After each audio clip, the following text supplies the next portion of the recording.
de precaución y autocuido y siguiendo las recomendaciones internacionales, Contexto Azul y Blanco está tomando las medidas necesarias para proteger al equipo y a sus panelistas, realizando las entrevistas en modo virtual. Protegiéndote a vos, proteges a tu familia y a tus allegados. Contexto Azul y Blanco. Buenas tardes y bienvenidos a Contexto Azul y Blanco, hoy 28 de septiembre del 2021. El tema que vamos a estar conversando hoy es un análisis y perspectiva de la situación política en Nicaragua. O sea, Nicaragua en este momento se encuentra a vísperas de las elecciones nacionales. En algún momento el proceso electoral se valoraba como el medio para lograr un cambio en la crisis sociopolítica del país, dando paso al inicio de la reconstrucción de la institucionalidad y el respeto de los derechos humanos del país. Hay varios escenarios ante la crisis sociopolítica y hay diferentes visiones de cuáles podrían ser las alternativas para la salida de la crisis. Y esto se van dando según el contexto nacional e internacional. Para conversar sobre este tema, he invitado a Roberto Samcamp. Roberto es jinotepino, ingeniero industrial, tiene posgrado y maestría en administración de empresas, es mayor en retiro del Ejército Popular Sandinista y miembro fundador del Grupo Patriótico de Militares Retirados, editorialista y conductor del programa de radio Renovación en Marcha durante 7 años, que se transmitía todos los sábados por Radio Estéreo Romance. También es consultor en desarrollo empresarial y analista en temas políticos y de seguridad. Ha sido colaborador del noticiero radial que se transmite en Radio Libertad de San Francisco, California, en Estados Unidos, y actualmente es un exiliado político en Costa Rica desde julio del 2018.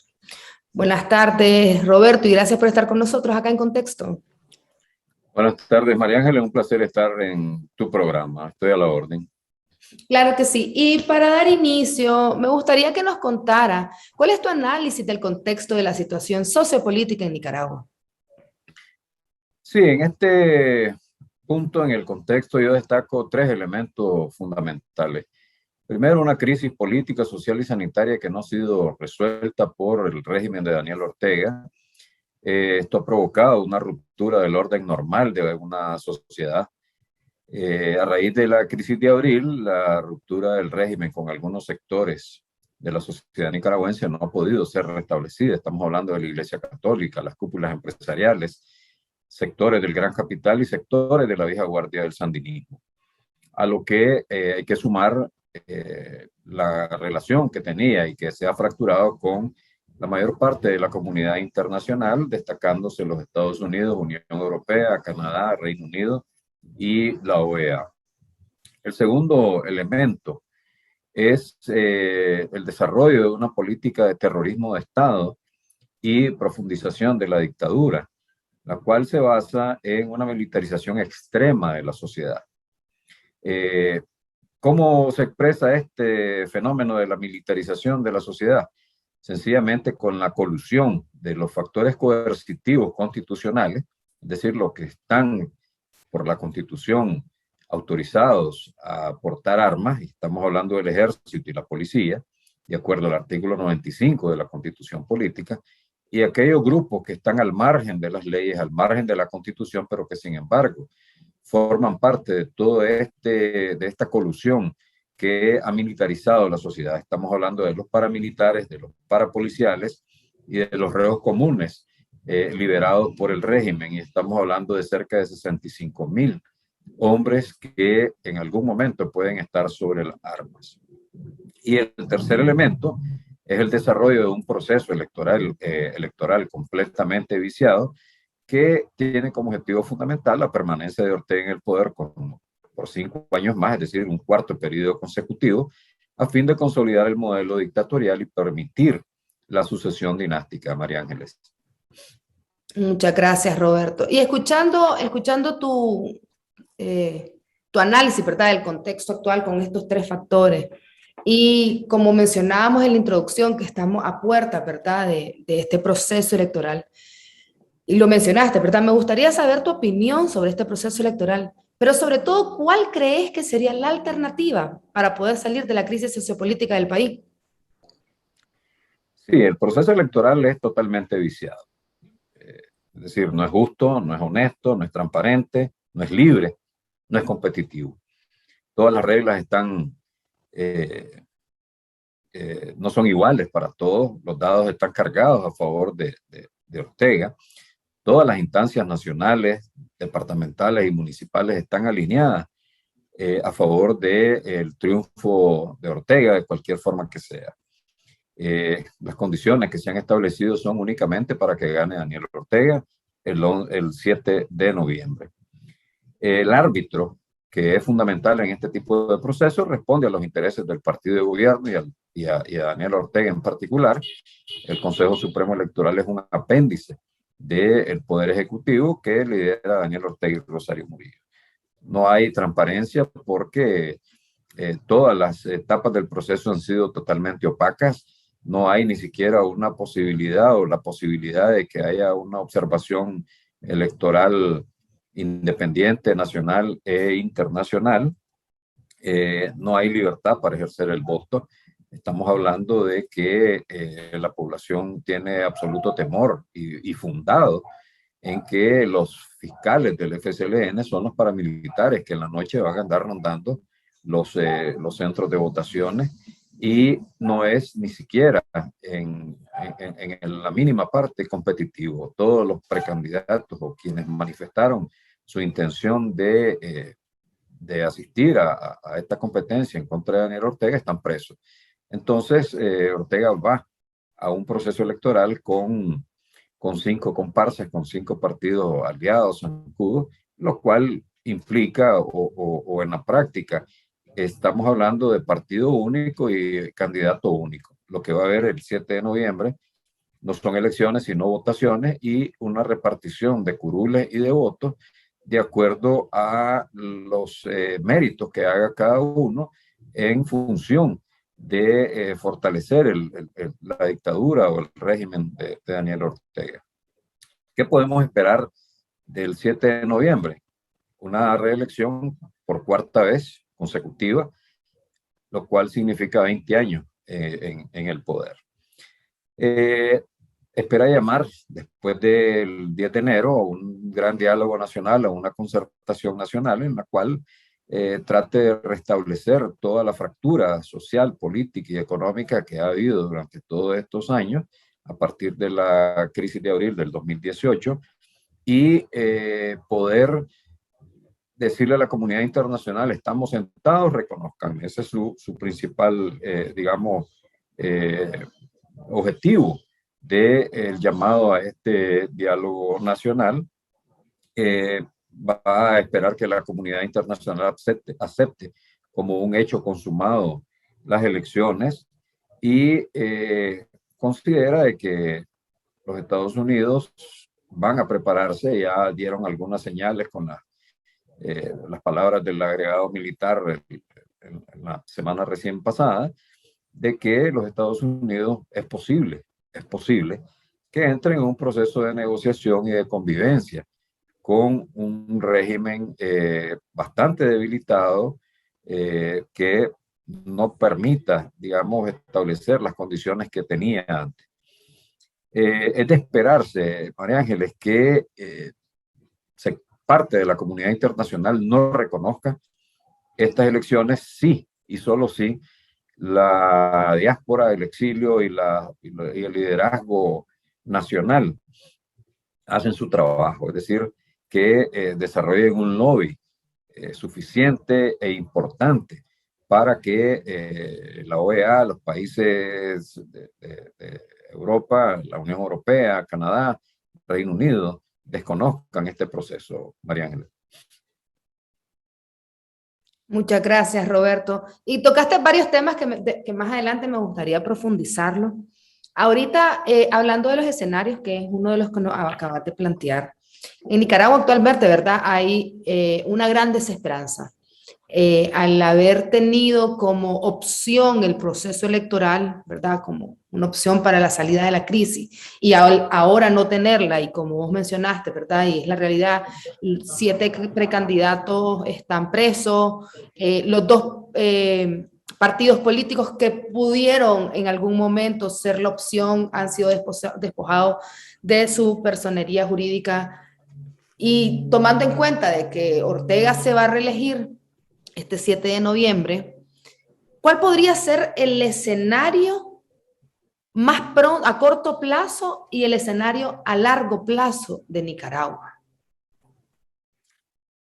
Mira, el escenario a corto plazo, yo veo un enorme esfuerzo de Ortega de convencer a la comunidad internacional y de convencer a lo interno, a los factores más importantes, digamos, económicos, políticos y sociales.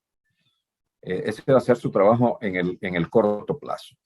Esa concertación o gran diálogo nacional que espera se realice a partir del 10 de enero, luego de la toma del poder o de la asunción al poder, considera de que los sectores económicos, el gran capital asistirá, o al menos lo más importante, porque acordemos que tiene dos rehenes que son sumamente valiosos para estos sectores. Estamos hablando de José Dan Aguirre y de Luis Anduray, que es el CEO del grupo Promérica, o sea, del banco, del Banpro. Son rehenes políticos, ¿verdad? Con el objetivo y la finalidad de presionar al sector del gran capital y sectores de las cúpulas empresariales. Luego, considera de que tiene suficientes rehenes para convencer a algunos sectores políticos. Estamos hablando del sector liberal, fundamentalmente, que podrían no estar, digamos, interesados en sumarse a este proceso de concertación, pero que los presionaría. Igualmente, tiene neutralizados a sectores de la oposición con la cantidad de rehenes presos. Estamos hablando los que vienen de la coalición nacional, los que estamos hablando los que vienen de la UNAP, etc. Entonces, tiene todas las cartas a su favor para, además, que cuenta con 5 partidos zancudos que, digamos, harán esa comparsa. Entonces, en el cortísimo plazo, Ortega tiene esa tarea por delante y un intento para, digamos, restablecer fracturas que no han podido ser restablecidas y convencer a la sociedad nicaragüense de que Ortega es un hecho consumado y de que tiene que convivir 5 años más con él. Luego, en el corto y mediano plazo, tiene la misión de convencer a la comunidad internacional de quitar las sanciones, de convivir con él, de ir restableciendo poco a poco el reconocimiento a su nuevo gobierno y, digamos, establecer algunos elementos con aliados de Latinoamérica para, digamos, meter zancadillas al normal funcionamiento de la Organización de Estados Americanos con la amenaza de la creación de un nuevo grupo de países, etc. Entonces, eso es lo que tiene, digamos, Ortega y el país en el corto, en el mediano plazo. ¿Qué esperar? Creo que la comunidad internacional va a reaccionar en un primer momento y de acuerdo al lobby que haga la oposición que está en el exilio, que está en la diáspora, que está en expresiones territoriales, va a presionar por el desconocimiento y la no aceptación de los resultados de este proceso electoral, porque a todas luces ha sido viciado. Pero depende, obviamente, del trabajo que haga la oposición, que te dije, distribuida pues en esas 3 grandes grupos, diáspora, exilio y presiones territoriales a lo interno del país. Luego vendrá el proceso de sanciones que desgraciadamente se va a juntar con las elecciones de medio año de los Estados Unidos y que puede desviar la atención. Por eso es importantísimo, digamos, la aplicación de sanciones en el primer momento, incluso antes de que finalice este año o antes de que inicien las elecciones el 7 de noviembre. Entonces, esas dos, digamos, esos dos elementos, esos dos perspectivas es lo que veo en el corto y en el medianísimo plazo, porque la situación no toda está a favor de Ortega. Sin embargo, el lobby que ha hecho el régimen ha sido mucho más efectivo que el lobby que ha hecho la oposición. Acordémonos que hay una cantidad de países que, como el recientemente anunciado el establecimiento de relaciones con Chad, por ejemplo, un país que nadie, mucha gente ni sabe dónde queda, pero que son votos que se suman en una eventual sanción de parte de la Organización de las Naciones Unidas y que serán los que reconocerán el proceso electoral de noviembre. Entonces, ese lobby que hace el régimen es mucho más efectivo que el que hace la oposición por la dispersión. Entonces, mientras él tiene una sola voz y un solo objetivo, nosotros en la oposición tenemos cantidad de voces, cantidad de objetivos y no hay, digamos, un consenso que permita establecer una ruta definida, María Ángel. Muchas gracias, Roberto. Y esto último que acabas de mencionar es una de las preguntas que me gustaría profundizar. Hay dos actores importantes, ¿verdad?, que han sido bastante relevantes y de apoyo a la comunidad nicaragüense, que son la comunidad internacional y las diásporas. Vos dijiste ahorita un comentario muy importante y es que hay muchas voces, o sea, ellos como régimen, ¿verdad?, como gobierno, están a una sola voz y nosotros como oposición a Ortega dentro de la diáspora estamos bastante dispersos. ¿Cuál crees vos que debería de ser el trabajo fundamental que las diásporas y la comunidad internacional deberían de estar haciendo en este momento? Yo creo que las diásporas, ¿verdad? Y quiero, digamos, diferenciar lo que es diáspora y exilio, ¿verdad? Creo que las diásporas deberían concentrarse en dos elementos, cosas que he conversado con algunos de ellos, sobre todo en Estados Unidos. Primero, continuar el lobby en los centros de poder en los estados en donde se encuentran, los que están en la Unión Europea, los que están en los Estados Unidos. El principal mecanismo de sanciones hacia el régimen y sus adláteres viene de los Estados Unidos. Luego la Unión Europea casi actúa como un espejo de las sanciones de Estados Unidos, aunque un poco más tardado. Y Canadá actúa mucho más rápido que la Unión Europea. Y luego está el Reino Unido, que también se hace eco de esta sanción. Sin embargo, hay que estar claro de que el foco de atención de todos estos países no es Nicaragua. En el caso de Estados Unidos es China, es Rusia, es Afganistán, es Irán. Incluso ya Afganistán está dejando de ser foco de atención porque ya resolvieron el problema, sacaron a todo el ejército y ya que se defiendan solos, ¿verdad? Pero China sí está centrada toda la atención de los Estados Unidos en eso y hay que competir con China. Hay que competir con Irán, hay que competir con Rusia. Entonces, el lobby que hagan todas estas diásporas en los Estados Unidos, sobre todo la gente que está en la Florida, la gente que está en California, la gente que está en Washington, es decir, que tienen a los congresistas, que tienen a los senadores, es decir, a los representantes del establishment, del poder en los Estados Unidos, y que pueden acercarse a ellos, hay que continuar para que, en primer lugar, la ley Renacer sea un hecho. Ya se nos está pasando el tiempo, estamos ya casi finalizando septiembre, todo el mundo creía que esto iba a ser mucho más rápido, pero esto debe estar a más tardar la primera quincena del mes de octubre para que usted entienda de que no es correr y silbar, ¿verdad? Y luego tiene que llegar a una suerte de consenso entre ellos, entre las diásporas, ¿verdad? ¿Sobre el marco de qué? Sobre el marco de un programa y una estructura que tome en cuenta todas las expresiones políticas que existen en la diáspora. La diáspora más importante es la de los Estados Unidos, ¿verdad? No nos llamemos engaños. Esa es la diáspora más importante. Es la que tiene más plata, es la que está a la orilla de los congresistas, de los senadores, la que tiene mayor influencia. En el caso de la diáspora europea, tienen que ver con una cantidad enorme de diputados, los que están por ahí, los que están por allá. Si no tenés relación, tenés que irla a buscar, etcétera, etcétera. Es más limitada y es más prolongada, porque no es lo mismo el consenso bipartidista que el consenso con un montón de países, ¿verdad?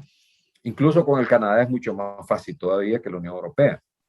Y el Reino Unido, pues que obviamente no forma parte de la Unión Europea. Entonces, el consenso. ¿Consensuar qué? Primero, ¿cuál es la visión que tenemos de la salida de Ortega? Hay sectores de la diáspora que todavía propugnan por lucha armada y son sectores que están vinculados al somocismo, por ejemplo, a la Guardia Nacional. Esos viven esperanzados en que va a haber un derrocamiento y que va a haber otra revolución, pero al lado derecho, no al lado izquierdo. Eso son sueños de opio y creo que debería de apartarse ya digamos, de la óptica de esta gente. Entonces, una estrategia, un programa y una estructura. Todo el mundo quiere mandar. Nadie quiere ser soldado, nadie quiere ser indio, todos quieren ser generales y caciques. Entonces, esa estructura tiene que, digamos, integrar todas las expresiones. Le decía a unos amigos en Estados Unidos, hagan una asamblea donde cada diáspora nombre 2, 3 representantes y hagan esa asamblea, consensúen, pónganse de acuerdo, porque el problema es que todos quieren que la idea, la concepción, los conceptos que tienen ellos de la salida del país y de la Nicaragua del futuro sea la que ellos tienen. No hay posibilidad de consenso. Entonces eso es lo primero. Y una vez consensuado, digamos, normalizar esa relación y ponerse de acuerdo en la salida. ¿Qué salida queremos? Hay quienes propugnan por una junta de gobierno provisional. Hay quienes dicen el mecanismo electoral es el que no rompe el estatus constitucional, ¿verdad? Entonces hay que ponerse de acuerdo sobre eso, porque no es posible que uno diga, vamos a formar una junta de gobierno y el otro diga, no, vamos a buscar cómo adelantar las elecciones siguientes en un plazo de 1 a 2 años, ¿verdad? Como mucho se viene escuchando. Entonces, mientras haya ambiciones distintas y contrapuestas, es imposible que la diáspora pueda hacer algo.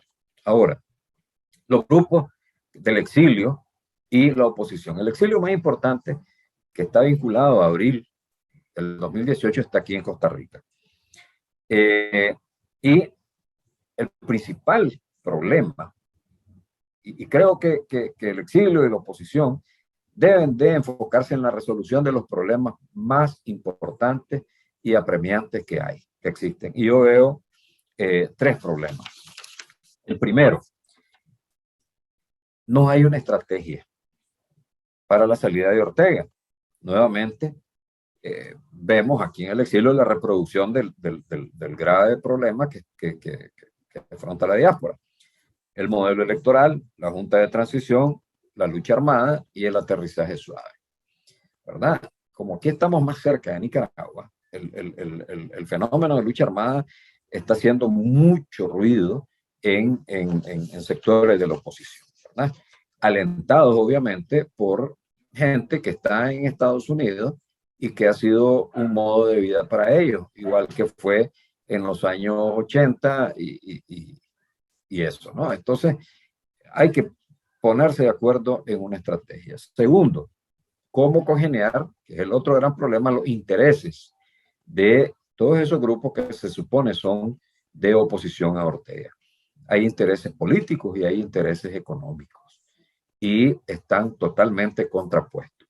Y tercero, la falta de consenso que existe entre los grupos. Yo no hablo de unidad, yo hablo de consenso, porque es difícil hablar de unidad con una cantidad enorme de grupos, no de organizaciones, de grupos en los cuales unos tienen algunas posibilidades, otros no tienen absolutamente ninguna, otros viven quejándose de que no tienen esas oportunidades, es decir, otros viven con un ego inflamado, no inflado, inflamado, de que ellos son los únicos líderes de la oposición porque estuvieron en un tranque, porque estuvieron en una trinchera, etcétera. Es decir, no hay un consenso que permita sentarse y decir lo mismo que se propone a la diáspora, sentémonos, apartemos los egos y tratemos de ponernos de acuerdo. No estamos hablando de unidad, no estamos hablando de otra cosa más que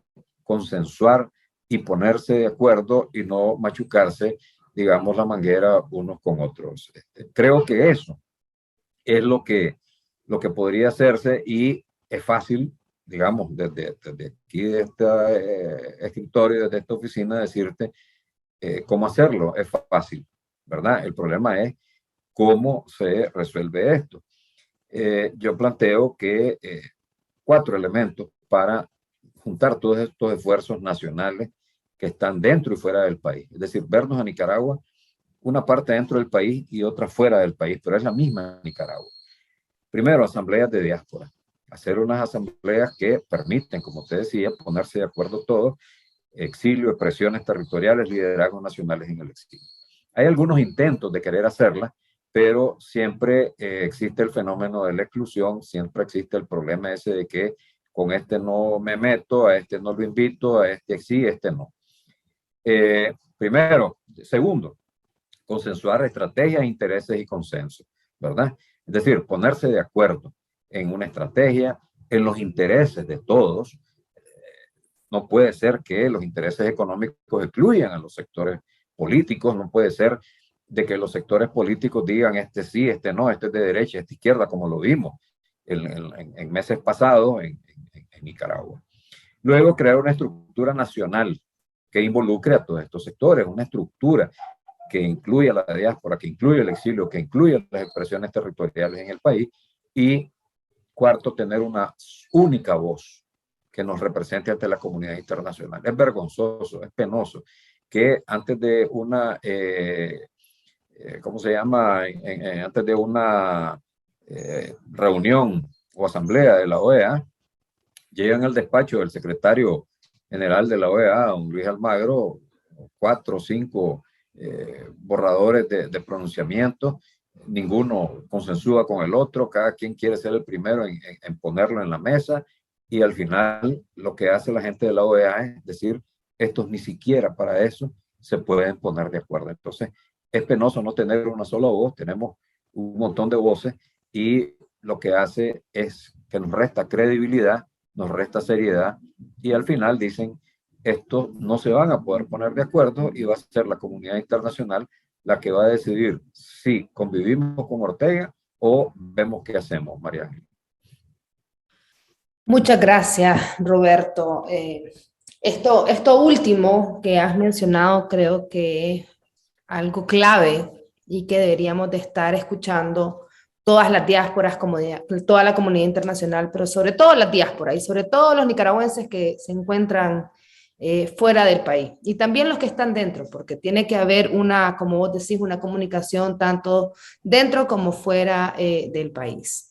Y ya para ir finalizando, tenemos esta última pregunta, que es, ¿cuál es el trabajo que deberían estar haciendo los liderazgos de los grupos organizados? ¿Y cuál podría ser el trabajo o acciones que la sociedad nicaragüense dentro de Nicaragua podría realizar en estos momentos? Mira, la pregunta es complicada contestártela desde la comodidad del exilio. Comodidad y seguridad relativa, ¿verdad?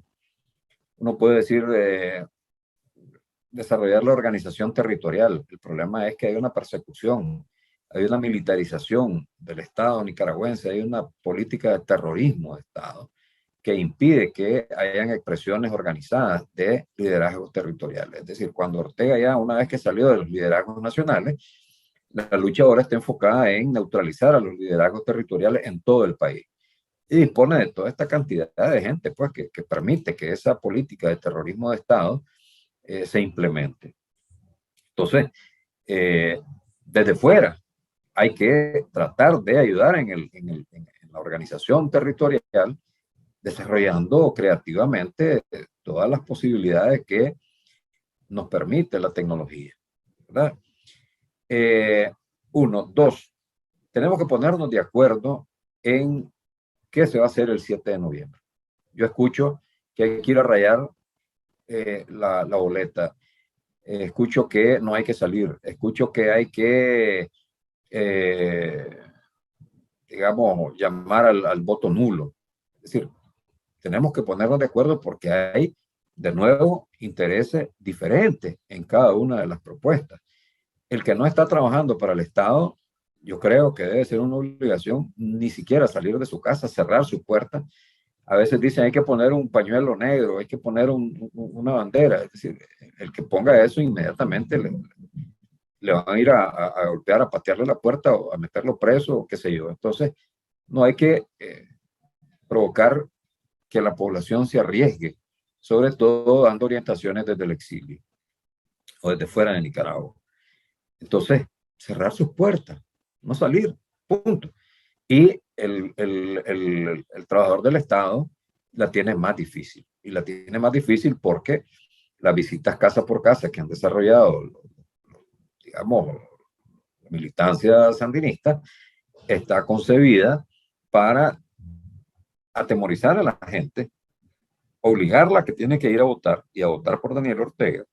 Y hay una serie de mecanismos que van a implementar para asegurarse que esta gente no fue a anular el voto, sino que efectivamente votó por Ortega. Entonces, pero bueno, estamos hablando de un sector minoritario de que 20% de la población hábil para votar y no podemos, digamos, agregarle más aunque vayan a manchar la boleta. Entonces, tenemos que ponernos de acuerdo en eso.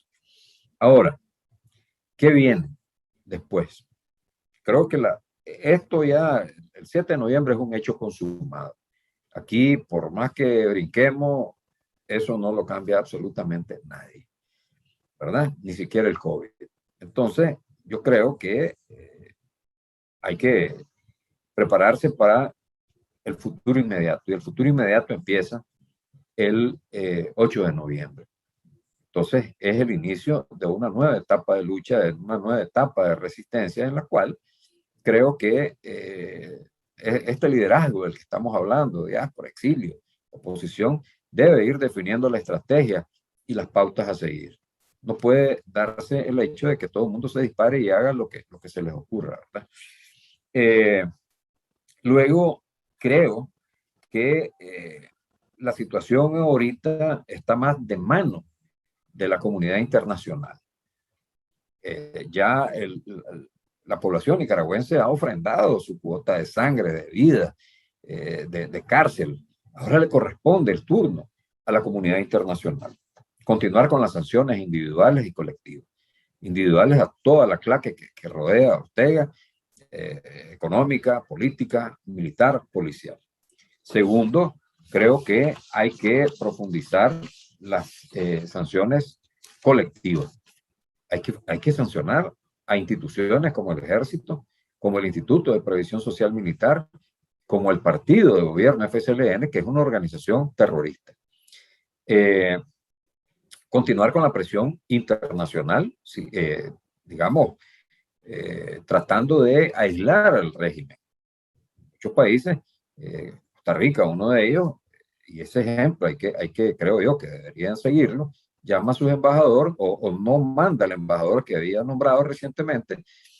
Argentina y México llaman a consulta a sus embajadores, no han regresado. Entonces, esas son medidas que tienden a ir provocando el aislamiento.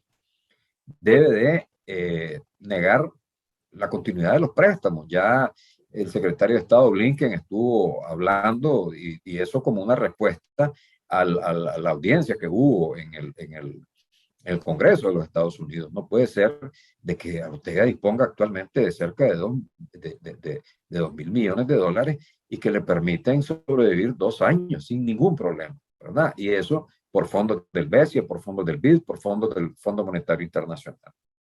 Luego, creo que es importantísimo que la comunidad internacional y que los Estados Unidos lideren una coalición de países que desate o desarrolle una búsqueda, una operación internacional de búsqueda y congelamiento de todos los caudales públicos robados por esta gente o que provienen de fondos ilícitos, de fuentes ilícitas y sean congelados y eventualmente, digamos, confiscados para entregarse a un nuevo gobierno. Debe hacerse una investigación exhaustiva de todos los activos que tiene esta gente que ha lavado dinero del erario público y los tienen en distintos países de Europa. España España, uno de ellos, ¿verdad? Creo que el más importante, y congelar todos esos bienes.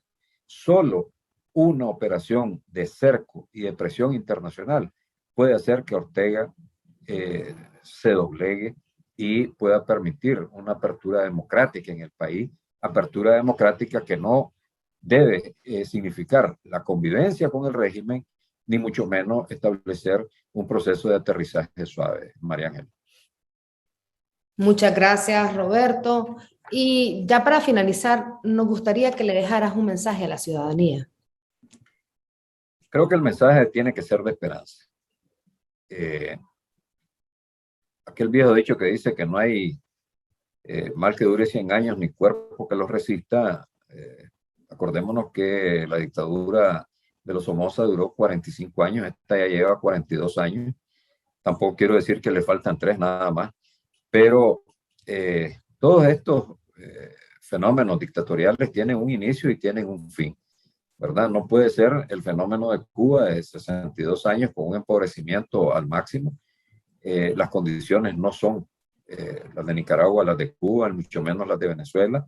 Debe haber esperanza, pero debe de mantenerse la atención fija en que no podemos caer en las trampas de Ortega. No puede ser que la población esté viendo pasar los muertos de COVID frente a su casa y vaya a actividades masivas que realmente lo que están provocando es mayores contagios. Es decir, la población tiene que también tomar su cuota de responsabilidad y asumir lo que le corresponde.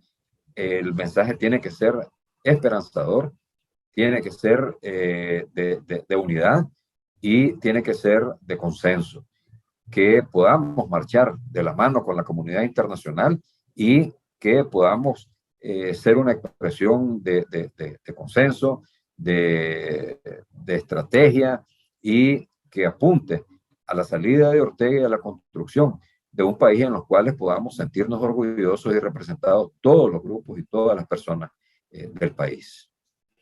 Muchas gracias, Roberto Santán, por estar con nosotros en Contexto, por darnos tu visión, tu perspectiva, tus consejos, cuáles podrían ser los siguientes pasos o los pasos que deberían de estar dando tanto la comunidad internacional como las diásporas, como los liderazgos nacionales y como la ciudadanía.